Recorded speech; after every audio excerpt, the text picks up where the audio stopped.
میں نے دیکھتی ہوں۔ اسکرین میں نے شیئر کی ہوئی ہے۔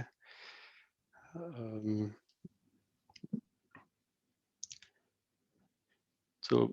السلام علیکم ورحمۃ اللہ وبرکاتہ۔ آپ ساروں کو میری طرف سے بہت بہت سلام۔ آج ہم نے باقاعدہ طور پہ دوسری صورت جو ہے قرآن پاک کی سورہ بقرہ کو سٹارٹ کرنا ہے۔ تو تھوڑا سا میں اس سے پہلے ایک دو باتیں بتا دوں کہ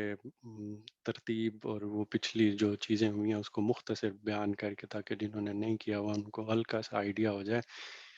کہ ہم نے سب سے پہلے کہا تھا کہ جب حضور پاک صلی اللہ علیہ وسلم کی بعثت ہو رہی تھی تو اس ٹائم پہ بھی کچھ اچھے لوگ تھے، اور یہود اور اہل کتاب سارے اس ٹائم پہ موجود تھے، تو انہوں نے تحریفات ایسی کر لی تھیں، دین کا چہرہ اتنا بگاڑ دیا ہوا تھا کہ جو سچے اس پہ راستے پہ چلنا چاہتے تھے، جو اللہ سے ہدایت پانا بھی چاہتے تھے، تو ان کے لیے بہت مشکل ہو گیا ہوا تھا کہ کیا سچ ہے کیا جھوٹ ہے۔ تھوڑی سی مثال ہمیں آج کل کے ٹائم پہ بھی ملتی ہے کہ اب اگر ہم ایک اچھا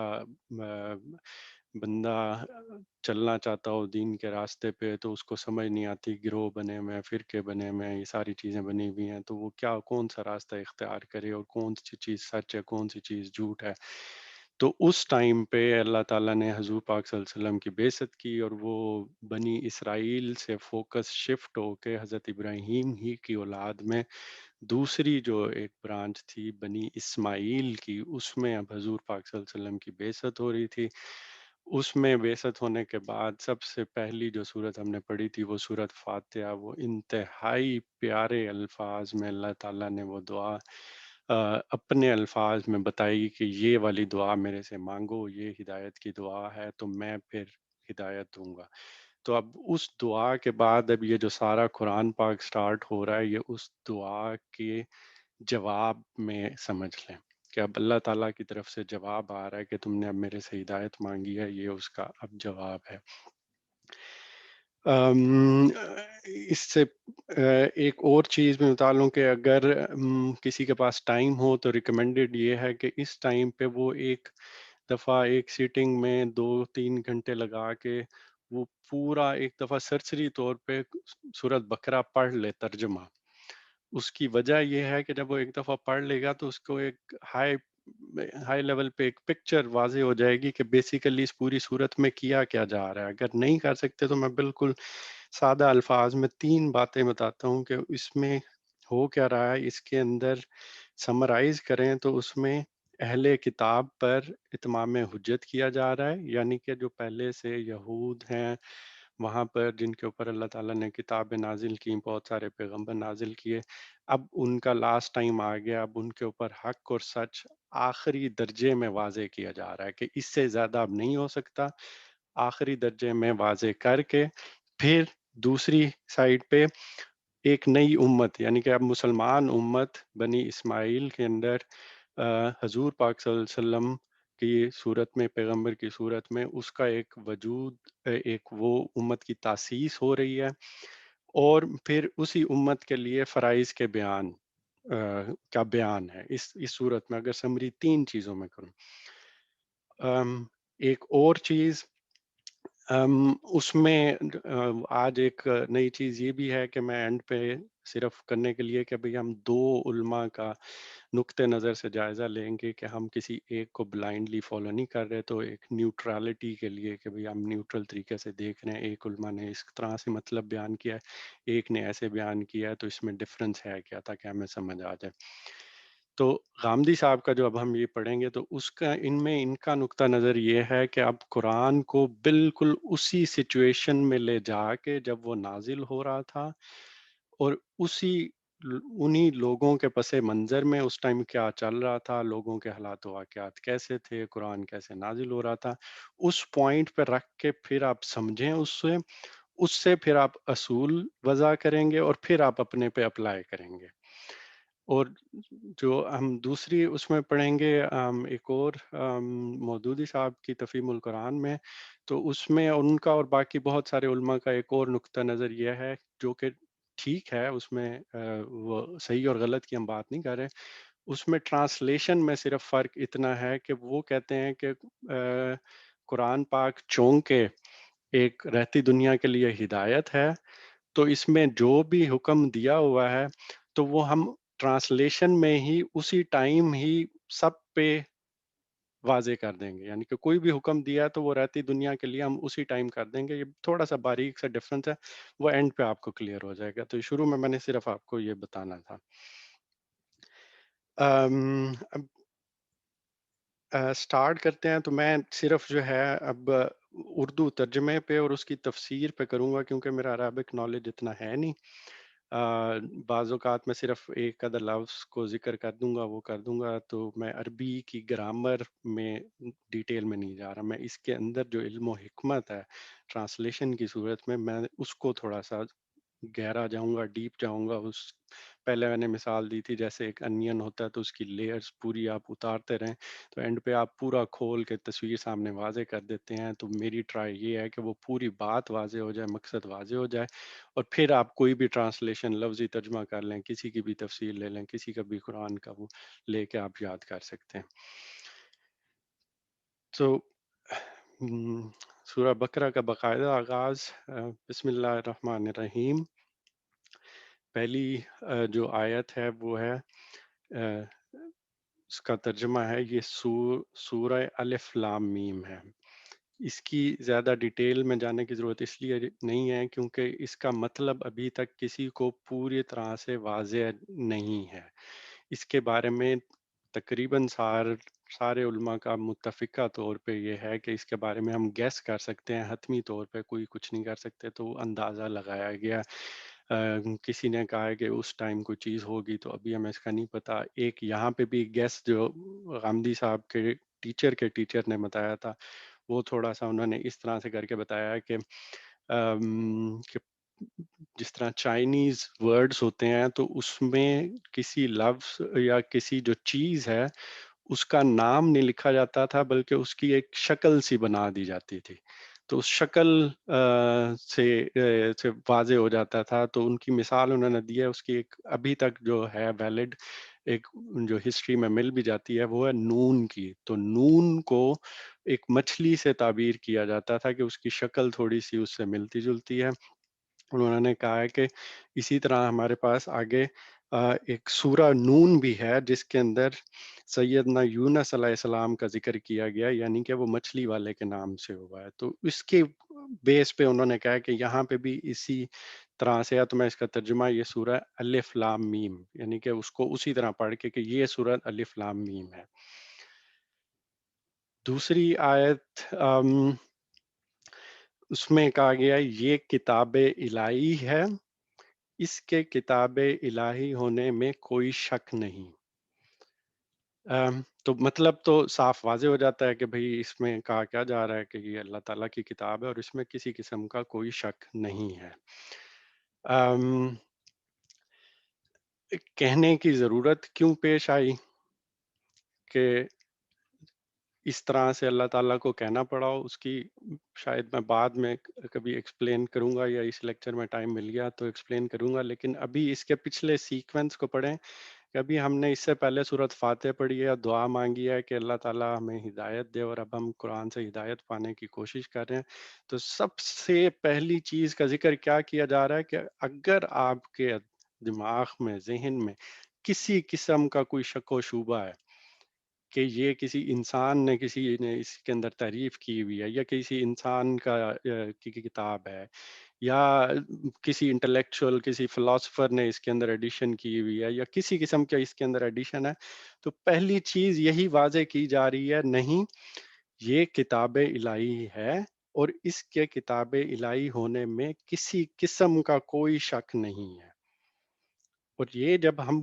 قرآن کی 3 آیات کو ملا کے پڑھتے ہیں، جب بھی منیمم 3 آیات کو نماز میں، کہ پہلے آپ الحمدللہ پڑھ کے دعا کرتے ہیں اور پھر آپ یہ والی چیز پڑھتے ہیں، تو یہ بیسیکلی آپ اپنے آپ کو بتا رہے ہیں کہ یہ کتاب الہی ہے اور اس کے کتاب الہی ہونے میں شک نہیں. تو اس کا سائیکولوجیکل افیکٹ بہت بڑا ہوتا ہے. اس کے بعد کہا گیا ہدی للمتقین کے لفظ استعمال ہوئے ہیں جس میں کہا ہے کہ ہدایت ہے ان خدا سے ڈرنے والوں کے لیے۔ اس میں 3 چیزیں ہیں جو میں کہوں گا نوٹ کرنے والی ہیں، جو ایک کوشچن بھی آیا تھا تو اس کا ابھی سے جواب ہمیں مل جائے گا کہ ہدایت بیسیکلی 2 طرح کی ہوتی ہے، 2 طرح سے سمجھنے کے لیے، کہ ایک ہے کہ آپ کو ابھی بالکل کچھ پتہ ہی نہیں ہے کون سا راستہ اختیار کرنا ہے، کیا کرنا ہے، تو راستہ پانے کے لیے، یعنی کہ راستہ آپ کو معلوم ہی نہیں ہے تو آپ ایک وہ ہدایت مانگ رہے ہو کہ راستہ معلوم ہو جائے۔ اور دوسرا ہے کہ ایک راستے پہ چلنے کے لیے، یعنی اب آپ نے راستہ اختیار کر لیا ہے، اب آپ فار ایگزامپل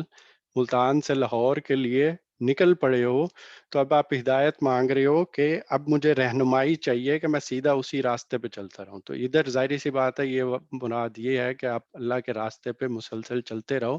اب آپ ایمان لے آئے ہو، اب آپ کو پتہ چل گیا، اب آپ ایک شعوری طور پہ مسلمان ہو گئے ہو، اب آپ ایک ہدایت پانے کی کوشش کر رہے ہو،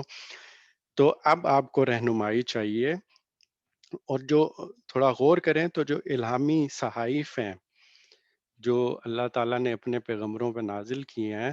ان کا تعلق یہی ہے کہ اب آپ ایمان تو لا چکے ہو، توحید کو ایکسیپٹ کر چکے ہو، اللہ کو ایکسیپٹ کر چکے ہو، اب آپ پہ الہامی صحائف آتے ہیں جس میں پھر کہا جاتا ہے کہ اب آپ ہدایت کیسے پائیں گے، اب آپ کو ان چیزوں کو فالو کرنا پڑے گا اور ان چیزوں کو ماننا پڑے گا۔ تو یہ والی جو ہدایت بیسیکلی ذکر ہو رہی ہے وہ دوسری والی ہی ہے کہ اب آپ سیدھے راستے پہ چلنے کے لیے ہدایت مانگ رہے ہیں۔ دوسرا پوائنٹ جو ادھر میں کہنا چاہتا ہوں اس آیت میں وہ ہے ان کا لفظ، اور یہ بنیادی ڈفرنس ہے جو میں بعد میں آپ کو بتاؤں گا کہ بیسک سٹرکچر میں جب آپ قرآن کا ترجمہ کر رہے ہوتے ہیں تو انہوں نے ان کر کے لکھا ہے، اس کا مطلب یہ ہے کہ آپ کے سامنے جیسے ایک جماعت، سامنے ایک گروہ ہے، یعنی کہ ہم نے کہا تھا کہ اب وہ بنی اسماعیل میں حضور پاک صلی اللہ علیہ وسلم کے پیغمبر کی حیثیت سے اب مسلمانوں کا ایک نیا گروہ وجود پا رہا ہے، تو اس کے صاف پتہ چلتا ہے کہ سامنے ایک گروہ ہے جس کو پیش نظر رکھ کے قرآن نے یہ لفظ استعمال کیا ہے۔ تو اس سے مراد بنی اسماعیل ہیں جو حضور پاک صلی اللہ علیہ وسلم پر ایمان لائے اور جو کچھ انہیں بتایا گیا اور اس پر انہوں نے بن دیکھے یقین کیا۔ تو یہ کائنڈ آف آپ اشارہ کر کے اسپیسیفکلی بتا رہے ہیں ان لوگوں کے لیے، اور اس سے ہم اصول وضع کر سکتے ہیں، کیونکہ ہم بھی اب اگر میں اپنی بات کروں کہ اس ٹائم میں ہدایت پانا چاہ رہا ہوں، زندگی جس طرح سے جو پچھلی گزر گئی، اب میں ایک اللہ تعالیٰ سے ہدایت پانے کی صحیح طرح سے دعا کر کے کوشش کر رہا ہوں، تو اصول یہی ہے، میرے پہ بھی یہی لاگو ہوگا کہ میں اگر اب ہدایت پانا چاہتا ہوں تو یہ اگلی ساری شرائط مجھے پوری کرنی ہے۔ تو تیسری چیز اس میں کہی گئی ہے خدا سے ڈرنے والوں کے لیے، تو وہ متقین کا لفظ استعمال کیا گیا، اس کے ویسے تو بہت سارے مطلب اور بھی ترجمے ہیں جو کہ سارے مطلب مناسب ہیں، میں اس پہ تو کوئی وہ نہیں کروں گا، لیکن متقین سے کیا مراد لیا جاتا ہے؟ پرہیزگار، اللہ سے ڈرنے والے۔ تو اب ترجمے میں ہے کہ خدا سے ڈرنے والوں کے لیے ہے، سوال یہ پیدا ہوتا ہے کہ خدا سے ڈرنے کا کس طرح سے ڈرا جائے؟ کوئی خدا، اگر خدا نہ خواستہ کوئی اس طرح کی کوئی خوفناک چیز ہے کہ بھئی ان سے ڈرے، تو اس کی ایک سادہ سی مثال ہے جس طرح سے اس کو سمجھنے کے لیے، کہ جس طرح سے ہم کہتے ہیں قانون سے ڈرو۔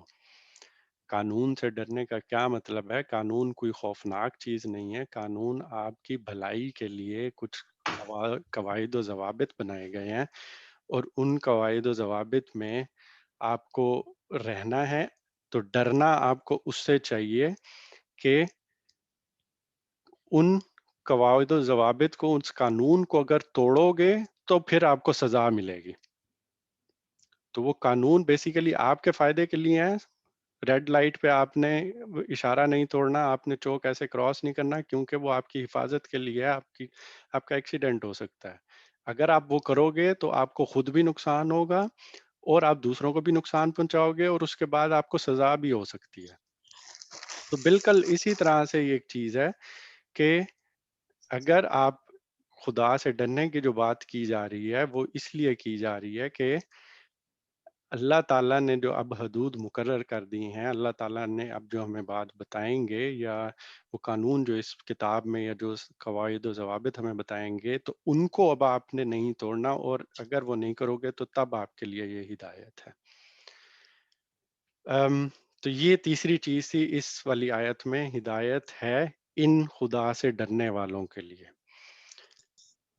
اگلی چیز بہت امپورٹنٹ ہے،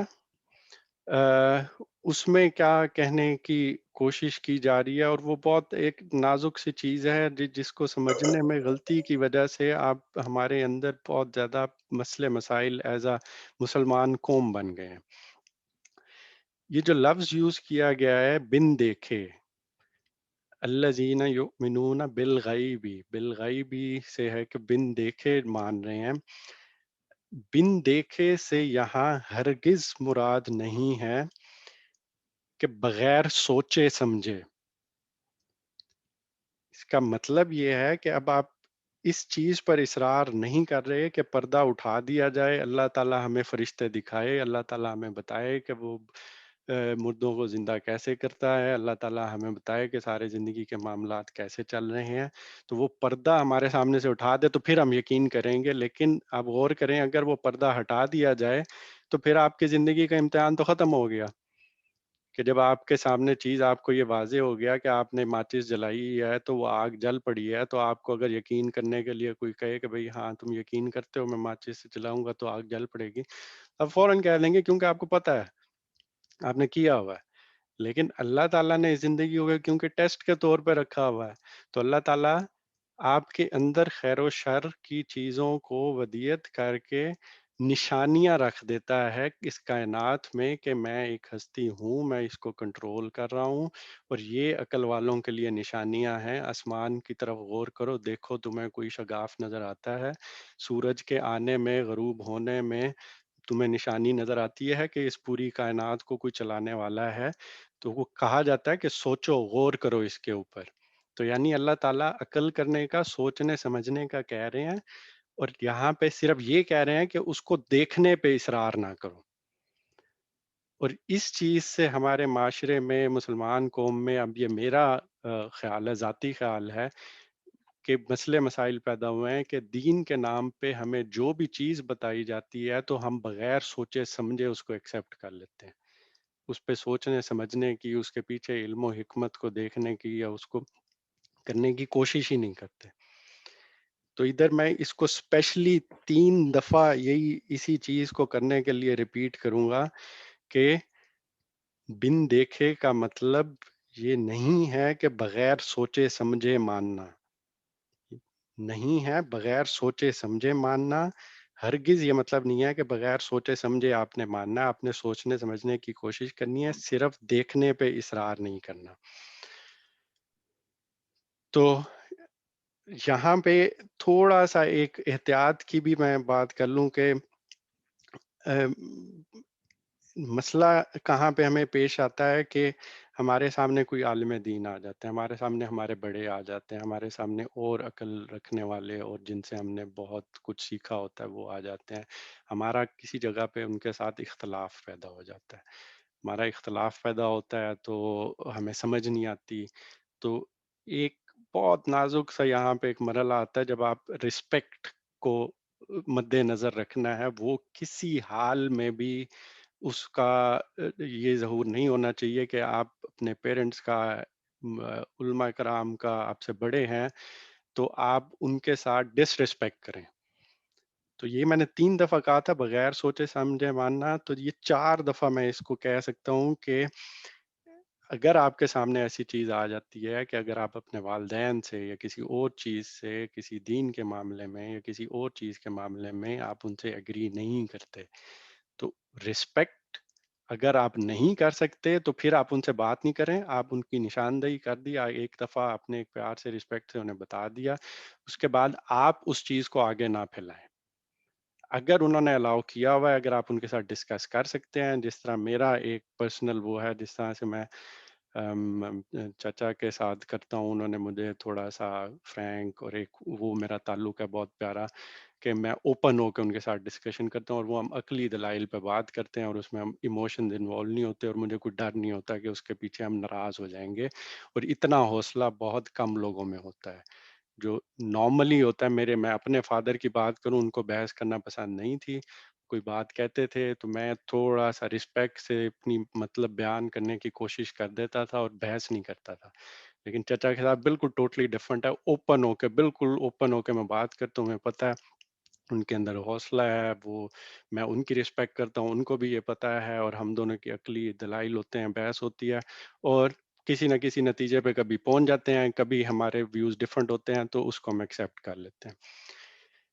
تو یہاں پہ تھوڑی سی میں نے زیادہ ٹائم صرف اسی لیے لگا دیا کہ جو بھی چیز آپ کے سامنے آئے تو اس کو سوچ سمجھ کے اس پہ ایمان رکھنا، اور دیکھنے پہ اصرار نہ کرنا کہ بھئی اب مجھے معجزہ دکھایا جائے.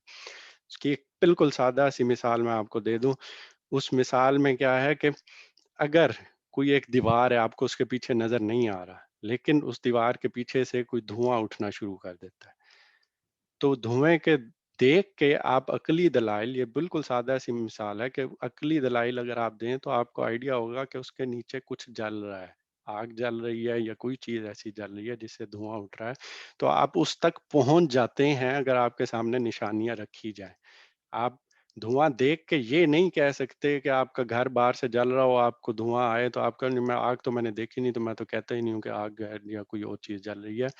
تو یہ تھوڑا سا معمولی سے ڈفرنس ہے. اس کے بعد ہے کہ پہلی نشانی بتا دی جو بن دیکھے، ان خدا سے ڈرنے والوں کے لیے جو بن دیکھے مان رہے ہیں اور نماز کا اہتمام کر رہے ہیں. تو نماز کا اہتمام کرنے سے یہاں پہ کیا مراد ہے کہ، اور اس سے اگلا بھی چلو میں بتا دیتا ہوں کہ نماز کا اہتمام کر رہے ہیں اور جو کچھ ہم نے انہیں دیا ہے اس میں سے ہماری راہ میں خرچ کر رہے ہیں. تو ان دونوں کو اگر میں ملا دوں تو وہ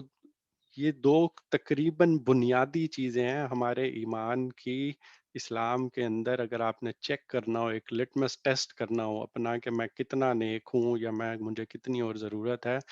تو آپ اپنی نمازوں کی طرف توجہ دیں گے. آپ دیکھیں گے کہ میری نمازیں کس طرح کی ہیں. مجھے نماز پڑھ کے سکون آتا ہے، مجھے نماز پڑھ کے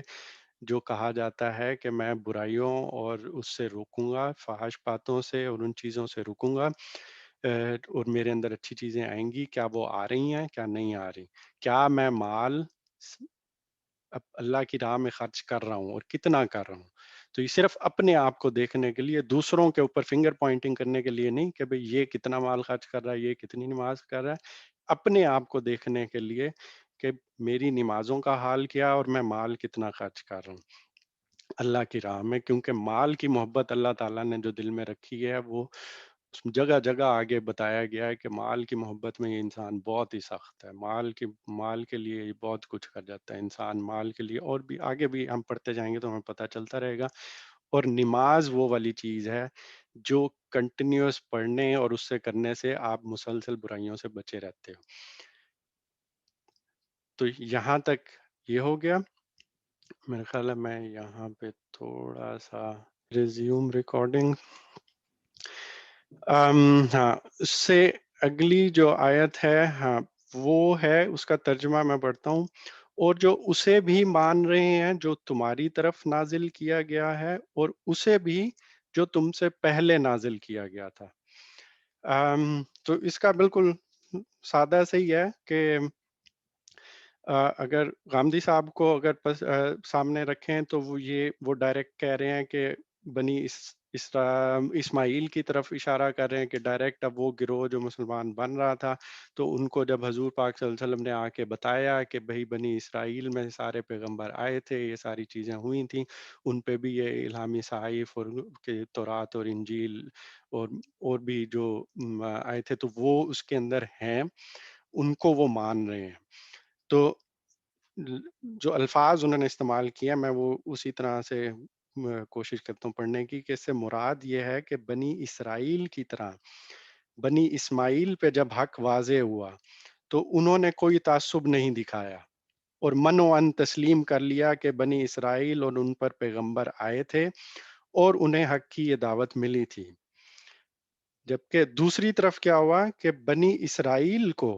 جب بنی اسماعیل کے شرف کا بتایا گیا کہ اب 2500 سال لگ بھگ کے بعد اب آپ کی طرف ختم، اب یہ ساری چیزوں کو شفٹ کیا جا رہا ہے بنی اسماعیل، اور حضور پاک صلی اللہ علیہ وسلم ایک آخری نبی رسول پیغمبر کی حیثیت سے ان کی بعثت ہو رہی ہے، تو جب ان کو بنی اسماعیل کے اس شرف کا بتایا گیا تو وہ تعصب کرنے لگے. تو اس چیز کو ادھر واضح کیا گیا ہے کہ وہ اسے بھی مان رہے ہیں جو تمہاری طرف نازل کیا گیا اور اسے بھی جو تم سے پہلے نازل کیا گیا تھا. اور لاسٹ کے اور وہ آخرت پر یقین رکھتے ہیں. آخرت پہ یقین یعنی کہ محض آخرت کو مانتے ہی نہیں ہیں بلکہ ہر طرح کے گمان سے پاک ہو کر اس پر یقین رکھتے ہیں، اور اسی وجہ سے اور یہی سبب ہے کہ حق کو ماننے میں کوئی تعصب اور اس کے تقاضوں کو پورا کرنے میں کوئی غفلت کسی طرح سے ان کے راہ میں حائل نہیں ہو سکتی. تو یہ یعنی کہ پورا یقین رکھتے ہیں. اب اگر تھوڑا سا اگر آپ غور سے پڑھیں نا اوپر سے نیچے تک، اور ان کو میں سپلٹ کرنے کی کوشش کروں تو اس میں نا 5 چیزیں تقریباً بتائی گئی ہیں کہ اب وہ والا گروہ جو سیدھے راستے پہ آ چکا ہے اور اپنی ہدایت کے لیے اب دعا مانگی ہے اس نے، تو اب قرآن پاک نشانی بتا رہا ہے کہ اس سے ہدایت کون پا سکتے ہیں. تو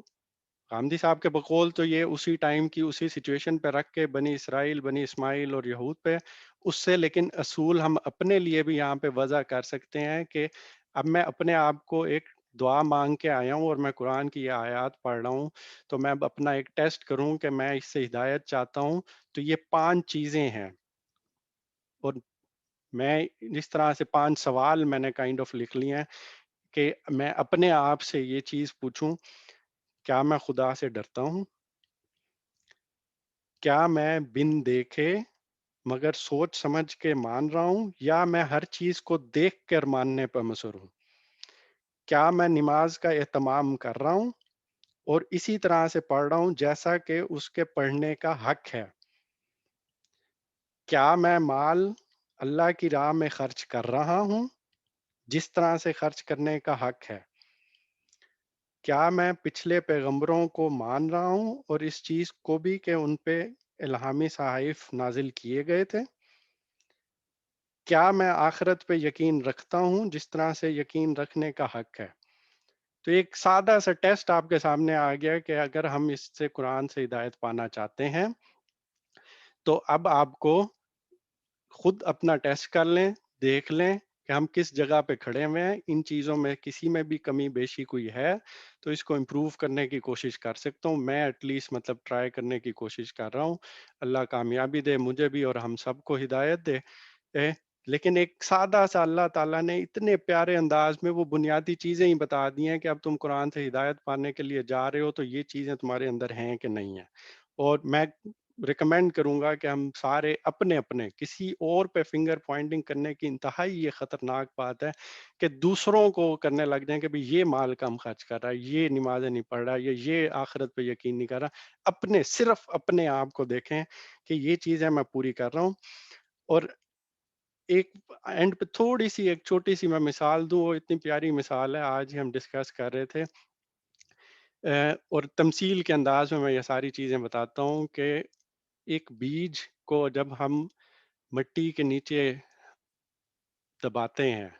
پودا اگانے کے لیے، اور اس بیج کی مثال اسی طرح سے ہے کہ اللہ تعالیٰ نے ہمارے اندر جو خیر و شر کا اور اپنی ہستی کا ایک وہ ودیت کیا ہمارے اندر انفارمیشن، وہ ایک بیج کی صورت میں ہمارے اندر ہے. وہ پودا کب بننا شروع ہوتا ہے یا وہ بڑھنا کب شروع ہوتا ہے؟ جب آپ ہدایت پانے کے لیے دعا کرتے ہو، صحیح طرح سے یہ چیزیں کرنے لگتے ہو. تو بیج کو کیا کیا چیزیں چاہیے؟ بیج کو چاہیے کہ زرخیز مٹی چاہیے کہ اس کے اندر سے اس کو وہ ساری چیزیں مل جائیں. اس کو ایک پراپر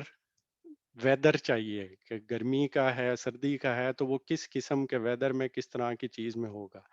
یہ دو اس کی بنیادی چیزیں ہیں، اور اس کے بعد کچھ ہے مسلسل جو اس کو چاہیے تاکہ وہ مزید پروان چڑھتا رہے. اس میں کیا ہے؟ ایک ہے سورج کی روشنی، دوسرا یہ ہے اس کو مسلسل چاہیے ریگولر وقفے سے پانی. اور اگر آپ تھوڑا سا غور کریں کہ اس کے اندر اگر میں اس مثال کو اپنے لیے اپلائی کرتا ہوں کہ وہ بیج میرے اندر ہے، اس ایمان کا یا اس ہدایت کا جو اللہ تعالیٰ نے میرے اندر رکھی ہے، اب اگر میں اس کو میرے حالات و واقعات، وہ چیزیں ہیں کہ وہ پراپر ویدر ہے کہ نہیں، وہ موسم ہے کہ نہیں، وہ اگر میں اس کے مطابق کر لیتا ہوں، اور اندر جو جس مٹی کے اندر ہے، یعنی میرا اپنا وجود وہ زرخیز ہے کہ نہیں، وہ اوپن ہے، وہ اس چیز کو وہ ساری چیزیں دے رہی ہے کہ جو اس کو پروان چڑھنے کے لیے چاہیے کہ نہیں. اور دو موسٹ امپورٹنٹ چیزیں یہاں پہ ہے کہ سورج کی روشنی اس مثال کی صورت میں وہ قرآن پاک ہے جو پوری روشنی کیا ہوا ہے، جس کو فائدہ حاصل کرنا ہے وہ اس سورج سے کر لے، سورج کی روشنی سے کر لے، جس کو نہیں کرنا تو وہ اس کے لیے ویسے ہی ہے کہ وہ ہاں جی کوئی روشنی ہے، جس کو چاہیے اس بیج کو چاہیے وہ پروان چڑھتا رہے گا، وہ درخت بن جائے گا. اور جو پانی آپ دے رہے ہیں اس کی مثال انتہائی اچھے طریقے سے اب یہاں ایک مجھے ایٹ لیسٹ سمجھ آئی ہے کہ ریگولر وقفے سے پانی دینا کیوں ضروری ہے، کہ آپ ریگولر وقفے سے نماز پڑھ رہے ہیں، اور اس نماز میں آپ یہ ساری چیزیں پڑھ رہے ہیں، آپ مسلسل دعا مانگ رہے ہیں اللہ مجھے ہدایت دے دے، اور پھر آپ یہ پڑھ رہے ہیں، اپنا ٹیسٹ کر رہے ہیں کہ میرے اندر یہ ساری کوالٹیز ہیں کہ نہیں، تو بار بار آپ اپنے آپ کو ریوائنڈ کر کے بار بار ریپیٹ کر رہے ہیں اور وہی چیزیں بتا رہے ہیں اپنے آپ کو اور سمجھنے کی کوشش کر رہے ہیں. سورج کی روشنی تو ہے ہی ہے، وہ تو آپ کو مل رہی ہے، قرآن کی صورت میں ہے، آپ فائدہ اٹھانا چاہتے ہیں بہت اچھی بات ہے، آپ نہیں اٹھانا چاہتے تو سورج کی روشنی ہے وہ تو آ رہی ہے، اس کو کوئی غرض نہیں ہے. اور ہماری طرف سے کوشش کیا ہے ہم مسلسل نماز پڑھیں، نمازیں پڑھیں اسی طرح سے جس طرح سے پڑھنے کی ہے، ہمیں ہدایت کی گئی ہے. اب یہ جب ساری چیزیں ہو جاتی ہیں، یہ ساری چیزیں ہو جاتی ہیں تو یہ لاسٹ آیت میں پڑھ رہا ہوں کہ کتنے پیارے انداز میں میرے پروردگار نے اسی ٹائم آپ کو نتیجہ بھی بتا دیا کہ یہ ساری چیزیں اگر آپ کے اندر ہیں تو اللہ آپ کو ڈائریکٹلی ابھی بتا رہا ہے کہ یہی اپنے پروردگار کی ہدایت پر ہیں. اس سے بہتر انداز میں کوئی کسی کو بات سمجھا ہی نہیں سکتا جس بہتر انداز میں ان 5 آیات میں اللہ تعالیٰ نے قرآن کے شروع میں ہی آپ کو سورۃ فاتح کا جواب دیتے ہوئے، دعا کا جواب دیتے ہوئے یہاں بتا دیا. یہی اپنے پروردگار کی ہدایت میں آپ کو اسی ٹائم اکنالجمنٹ مل گئی، آپ نے اپنا ٹیسٹ کیا 5 چیزوں کا، آپ کو پتا چل گیا کہ میں ہدایت پہ ہوں کہ نہیں ہوں. اور یہی ہیں جو فلاح پانے والے ہیں. اس میں تھوڑا سا میں مزید واضح کر لوں کہ فلاح پانے والے میں ایک یہ چیز ہے کہ ابھی ان کو فلاح ملی نہیں ہے، یہ پائیں گے، یعنی کہ آگے تھوڑا سا جا کے ہے. اس سے مراد وہ کامیابی ہے جو حاصل تو بڑی مشکل سے ہوتی ہے، لیکن جب حاصل ہوتی ہے تو انسان کو نہال کر دیتی ہے. اس کا حقیقی ظہور آخرت میں ہوگا کہ جب آپ نے پوری مشکلیں صحیح پورا سارا کچھ، تو اللہ تعالیٰ نے ابھی آپ کو بتا بھی دیا کہ ہدایت پر ہو، یہ ساری چیزیں پوری ہو رہی ہیں، اور اگر اسی طرح چلتے رہے اور ہدایت پاتے رہے قرآن سے تو پھر آپ کو یہی ہیں جو فلاح پانے والے ہیں. تو یہاں پہ میں غامدی صاحب کے ترجمے کو مطلب ختم کرتا ہوں اور اس چیز کو، اور اسی ٹائم پہ ہی میں ایک دفعہ صرف نیوٹرالٹی کے لیے کہ ہم باقی علماء اور ان کا نقطہ نظر کیا ہے، تو میں نے جس طرح سے بتایا تھا کہ میں نے مودودی صاحب کی بھی اس کو سٹارٹ کیا، تھوڑا سا مجھے ٹائم زیادہ لگتا ہے تو، لیکن میں سادہ ترجمہ ان کا بھی پڑھ لیتا ہوں اور اس میں ہم دیکھ لیتے ہیں کہ فرق کہاں پہ ہے. تو جو مجھے نظر آیا وہ یہی کہ انہوں نے صرف الف لام میم لکھ لیا، اس طرح سے بیان نہیں کیا کہ یہ الف لام میم ہے، یہ اللہ کی کتاب ہے، اس میں کوئی شک نہیں ہے، بالکل صرف الفاظ ڈفرنٹ ہے لیکن بات وہی کی جا رہی ہے، ہدایت ہے. اب یہاں پہ وہ ڈفرنس تھا جو میں بتا رہا تھا آپ کو پہلے کہ غامدی صاحب اور دیگر علماء نے اس چیز کو شروع سے ایکسیپٹ کر کے کہ بھئی قرآن رہتی دنیا کے لیے ساروں کی ہدایت ہے، تو وہ ترجمے میں بھی اسی طرح ہی کریں گے. تو انہوں نے صرف بنی اسماعیل کے اوپر وہ چیز نہیں کی جو کہ اس ٹائم اس سچویشن کے مطابق غامدی صاحب کلیئر کر کے اصول اپنے لیے مرتب کر رہے تھے. انہوں نے ٹرانسلیشن میں ڈائریکٹ کہہ دیا ہے ہدایت ہے ان پرہیزگاروں کے لیے جو غیب پر ایمان لاتے ہیں، یعنی سب پہ پہلے سے ہی کہہ دیا، اور بیچ والا ایک انٹرمیڈیٹ سٹیپ تھا میں کہوں گا وہ انہوں نے اسی میں ہی کور کر دیا. تو یہ بھی ٹھیک ہے، مطلب اس سچویشن میں کہوں تو وہ کان کو ایک سائڈ پہ یا کان کو ہاتھ گھما کے پکڑنے والی بات ہے، لیکن ہم جیسے جیسے آگے پڑھتے جائیں گے تو بالکل معمولی جگہوں پہ کچھ دو چار چیزوں پہ تھوڑا سا کنفیوژن کریٹ ہو جاتی ہے، لیکن وہ جب ٹائم آئے گا تو ہم دیکھ لیں گے۔ آگے والی شرائط تقریباً ساری وہی ہیں، نماز قائم کرتے ہیں، جو رزق ہم نے ان کو دیا ہے اس میں سے خرچ کرتے ہیں، جو کتاب تم پر نازل کی گئی ہے یعنی قرآن، اور جو کتابیں تم سے پہلے نازل کی گئی تھیں ان سب پر ایمان لاتے ہیں اور آخرت پر یقین رکھتے ہیں، ایسے لوگ اپنے رب کی طرف سے راہ راست پر ہیں اور وہی فلاح پانے والے ہیں۔ جن لوگوں نے ان باتوں کو، خیر یہ اگلی آیت سٹارٹ ہو جاتی ہے تو یہ میں پھر نیکسٹ ٹائم مطلب جب دونوں طرف سے پڑھوں گا تو وہ بتا دوں گا۔ یہاں پہ اس والے سیشن کا